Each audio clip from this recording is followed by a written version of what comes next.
Welcome to the hottest movie review on the internet today, the A-List Review. I am your host, the Game Changer, Wes Troop, and it's time to go back to the theater. And with the fall here, horror movies are filling up the cinemas, and will this one put a smile on your face?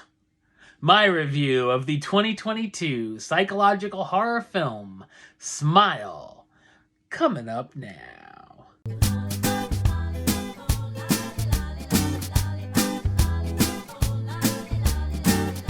Psychiatrist Dr. Rose Cotter has a bizarre experience when a patient claims to be being followed by something demonic that keeps smiling at her. The patient begins freaking out and ends up committing suicide in Rose's office with a smile on her face. Soon Rose finds herself being tormented by the evil force and must try to figure out how to stop it before it's too late. So what did I think of Smile? I thought it's an irritating psychological horror film. It's directed by Parker Finn in his feature film directorial debut and is based off of his short film Laura Hasn't Slept.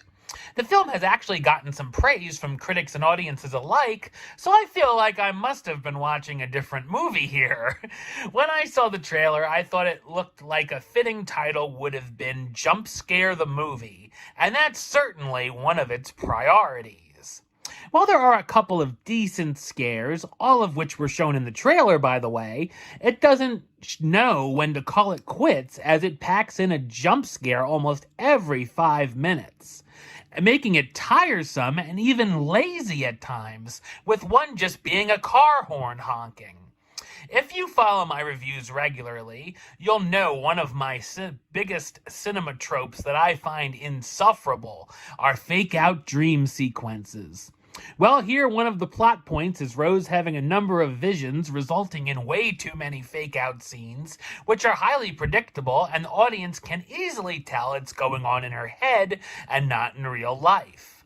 Along with those, we almost get all of the usual horror cliches, many of which I just hated.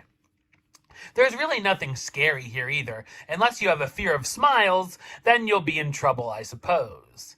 It has a heavy reliance on loud noises and even an overly irritating musical score.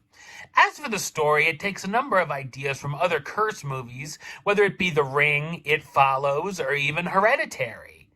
Here the evil force follows people and makes them kill themselves or someone else, and then will pass it on to the next person.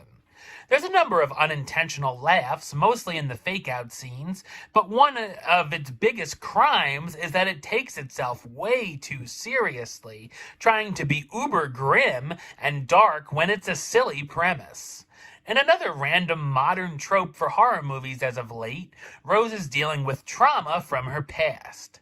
The film actually got more annoying as it went on, as it ends up feeling bland and just a waste of my time. The runtime at almost 2 hours is way too long and easily could have been edited down to a somewhat more manageable 90 minutes.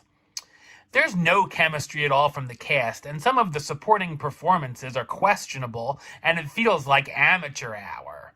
The cast stars Sosie Bacon as Rose Cotter, the doctor who becomes cursed by one of her patients and is tormented by an evil force, Kyle Gallner as Joel, her ex who happens to be the police detective on the case, Jesse T. Usher as Trevor, her fiancé who's feeling a strain in their relationship because of the curse, Cal Penn as Dr. Morgan Desai, Rose's boss worried about the whole ordeal, and Caitlin Stassi as Laura Weaver, Rose's patient who passes on the curse to her.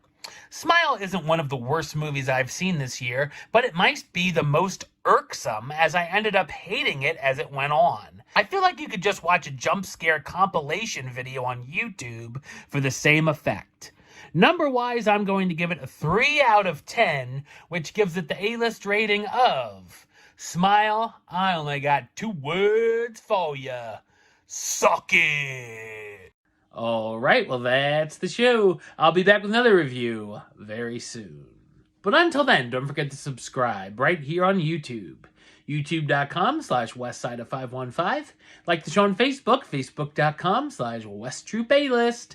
And of course, you can follow me on the Twitter, Instagram, and Letterboxd at WesAList.